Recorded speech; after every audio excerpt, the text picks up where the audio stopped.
That is a player who needs his independence, if I've ever heard it. Yeah, unfortunately so. I love my Angels, but we're pretty shitty. they never put it together. Yeah, it's been bad, man. I think if he doesn't get anywhere this year, all right, because they went out and got Anthony Rendon. Okay, that is a top caliber player as well. Yeah. He helped the Nationals win the World Series there. Yeah. If they can't put it together, because where pitching is going to be, if there was ever a time where pitching is less important, it might be this year.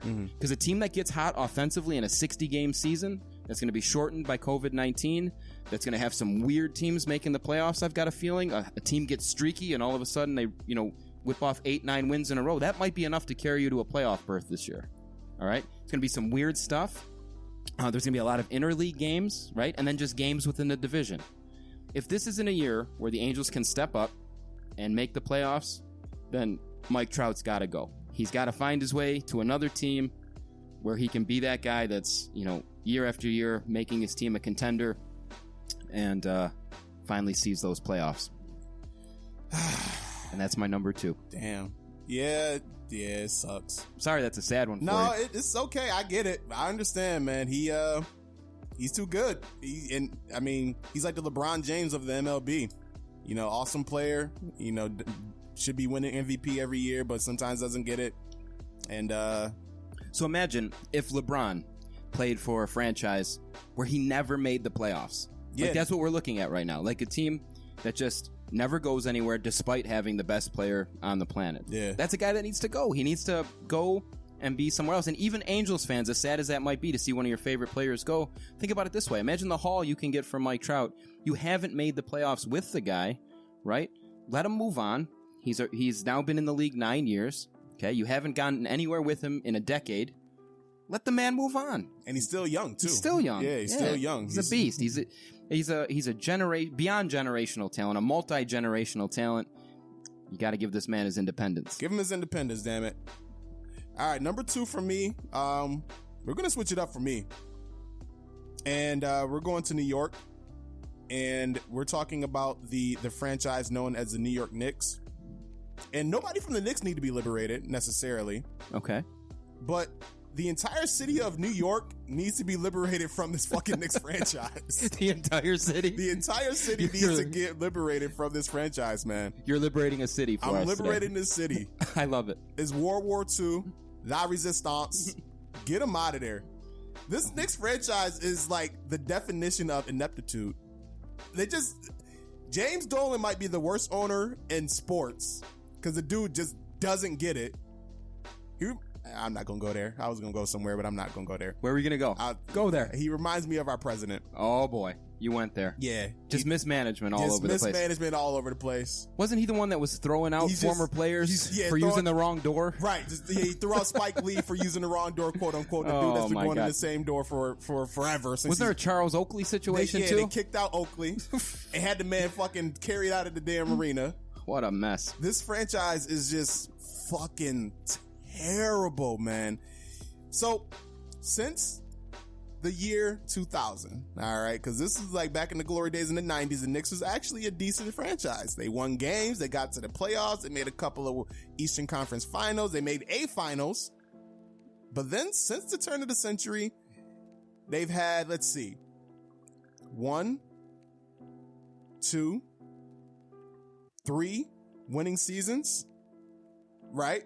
So in 20 years of NBA basketball, they've had 3 winning seasons above 500. That's brutal. Okay. Their best record was 54-28 in 2012-2013, in which they made it to the conference semifinals and lost to the Pacers in 6. Okay. Since then, they have finished with a record 37-45, 17-65, 32-50, 31-51, 29-53, 17-65 this year. I'm not a math major or anything, but I didn't even hear a 40-win season in there. It's barely in the bro. 30s there. They can't get to 500. Ugh. So right now they're just a bad franchise. They're consistently in the lottery. They're consistently in the lottery, right? So imagine this, Rueter. So imagine this. I'm with you. You're in the lottery. You have the chance to take a good player. You nail that good player. You get Kristaps Porzingis. Beautiful. 7'3", sweet shooting, can put the ball on the floor, can post you up, and can anchor your defense. We're turning this franchise around. Turning it around, baby. We're here. He's young. He's white. He's good looking. Nice. You know what I'm saying? Okay. He's here. So then, instead of building your team around that said player, adding pieces around it to complement his game, you trade him. You get rid of him. Why? Because the New York fucking Knicks always have this fucking strange ideology that everybody wants to come there when nobody comes there. Yep. There is no free agent signings coming there. Their last big free agent signing acquisition was Amari Stoudemire, who lasted basically 8 weeks before his knees gave out on him. Wow. They traded for Carmelo Anthony, gave him a huge deal, and that was pretty much the end of that. This franchise is just fucking terrible. They trade Kristaps Porzingis and with the mindset that they're going to be able to sign Kevin Durant and Kyrie Irving and then draft Zion Williamson. You know how many of those players they got? I'm going to go out on a limb here, sir, and say 0. That is correct. I knew that they were in trouble when they are in New York, which you would think would be a destination for people. Right. Nowadays, you want to get your brand out there. Hugely populated city. You'd want to be there. And then I saw these guys that instead chose to go to Brooklyn, just down the street. Brooklyn. And I thought to myself, Brooklyn Nets. The Knicks have to be just You're shot. supposed to be the team in New York. You're the quote-unquote big brother, as the media members like to say. But these two superstar players decided to go play with the little brother team. The ineptitude of this franchise, it gives fans false hope. New York deserves better than this. The whole city of New York needs to be liberated from this New York Knicks franchise and just get them out of there. Send them to Toronto. Send them to not Toronto. Up north. Send them Quebec. Send them somewhere cold. Send them overseas. Get them out of here. The London Knights. Yeah. Send them to who else? Send them to Cincinnati. They need a basketball team. Okay. Why not? Okay. They already got the Bengals. That'd be a perfect mesh. That would be a perfect mesh. They could both practice outdoors. They practice outdoors and shit in the cold. Yeah. You know, I heard they got good food in Cincinnati. It's probably good. I heard they got real good food there. I think they came in first over Buffalo. They've got to do something good. Because otherwise there'd be nobody there. They must. I mean, I'm struggling to come up with reasons other than food why people would be there. They have good concerts. I mean, the Reds are no good. I mean, they haven't been good since like the 70s and 80s. So the Bengals aren't. Knicks fit perfect. The Knicks. Cincinnati Knickerbockers. That's my number 2. And what the fuck is a Nickelbacker? Knickerbocker? A Knickerbocker? I think it's pants. I think they're named after pants, if I'm not mistaken. I'm pretty sure. We're going to look it up after the show, but I'm pretty sure that a Knickerbocker is someone who wears pants. Get this. Like your knickers? You've ever heard of that? You get a little closer, Rudy. Knickers. Knickers. Take it easy, Bryce. Not on Independence Day. Not on Independence Day. You're gonna independence me right out of this show. Oh, man. All right, that's my number 2. So with that segue, we're going to my number 1. Number 1, man. My number 1. Before you give your number 1, do you have any honorable mentions? Oh, man. Sure. This one hurts my very soul. Okay. So I didn't put it on the list. I usually do this. Whenever there's a list, I usually have some sour-ass grapes from my Cleveland Indians. Okay. But we got to liberate him. We're going to liberate my man, Francisco Lindor. It's time to go. It's time for him to find greener pastures. This is a team that's going to be on the decline now. The Indians have a cycle of about 10-year periods where they put it together for like a 3-year window, usually in like the middle of the decade. It's happened over and over again since the 90s. They were good in the mid-90s, good in the mid-2000s, good most recently over the last 3 or 4 years. Yeah. And I think that window's closed now. We've lost Corey Kluber. We're going to be in a shortened season this year where it could have been his last year in Cleveland already as it was. But my honorable mention is my man, my favorite player, Mr. Francisco Lindor. I hope he goes to a contender, maybe one of those big city teams so he can kind of be that, he can have more star power than he currently has right now because I think he deserves it. He's a great all-around guy, great ambassador for the sport, unbelievable player. So, Frankie, you deserve your independence, buddy. All right. Shout out to Lindor. What do you got for us for You your... want me to get my honorable mentions? Yeah, go for it. I got a couple, actually. Oh, okay. All right, so I got Aaron Rodgers, honorable mention. Okay. You know, hey, the Packers, you need more weapons. All right, first round pick, quarterback. Wait, is that not what you meant? Excellent job. wait, we made a mistake. They're high-fiving each other. Yeah, we got him. Got it. We got him. All right, so Aaron Rodgers, honorable mention. Damian Lillard, Portland Trailblazers. Awesome player. The Trailblazers isn't a bad franchise. It's just that they play in the West. And, I mean, Lillard, it's not going to happen with that team right now. Unless, like, LeBron James, Anthony Davis is gone. The Warriors, well, they did fall off this year, but they're coming back. It's too many teams. There's too many good teams there for them to be a competitive team in the Western Conference. So, or get them over to a different team and form a super team for them. Okay. You don't think Lillard could elevate that team enough to get past some of the competition there? No, because the rest of his team isn't that good. Okay. And it's nothing against him. Like, he's an awesome player, but he just needs another superstar player to be paired with.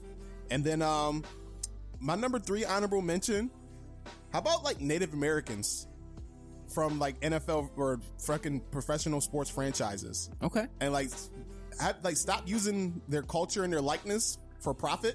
Okay. Maybe. I'm with that. Like the Redskins? We have a whole team in 2020 named Redskins. Yeah. With a fucking Indian man figure as their logo.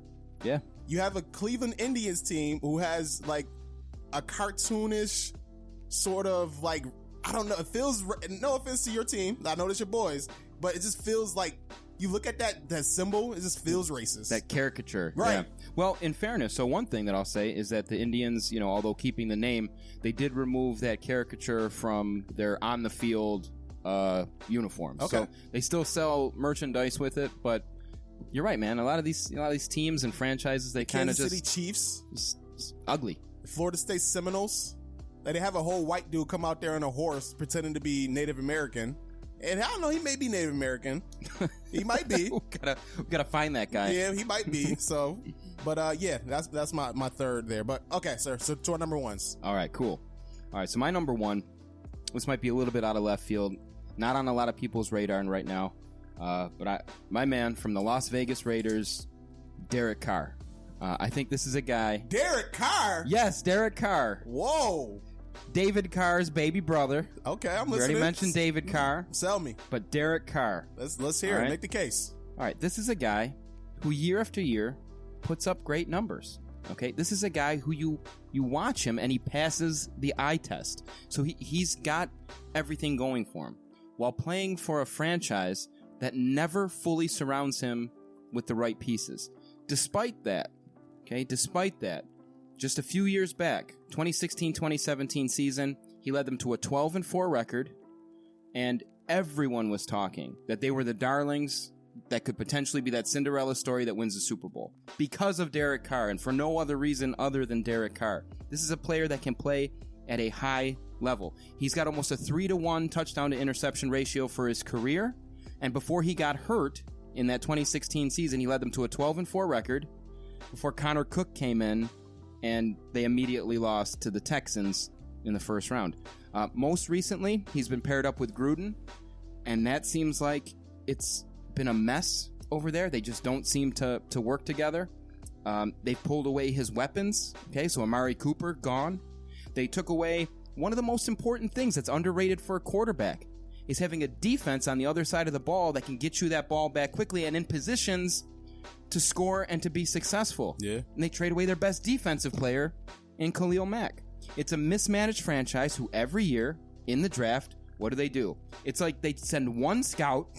They have one scout that they pay $15 an hour to go sit at the combine and just report on who had the fastest combine time at every position, and then they just draft that guy. Who was the biggest player to run the fastest time at each position? Who was the fattest player who ran the fastest speed per pound is what they look for. Wide receiver, 6'4", 4.340, had 10 catches in college. Draft him, first round pick. Got him. High fiving. Nice. This win, baby. It's unbelievable. Oh, and that's the whole Davis family. That's Al Davis. That's Mark Davis now. His fucking stupid ass haircut. Oh, that's the worst haircut. He looks like a serial killer. He does. If it came out that he has a collection of like bodies in his closet, He definitely I would has not some. be surprised. He definitely has some people lampshades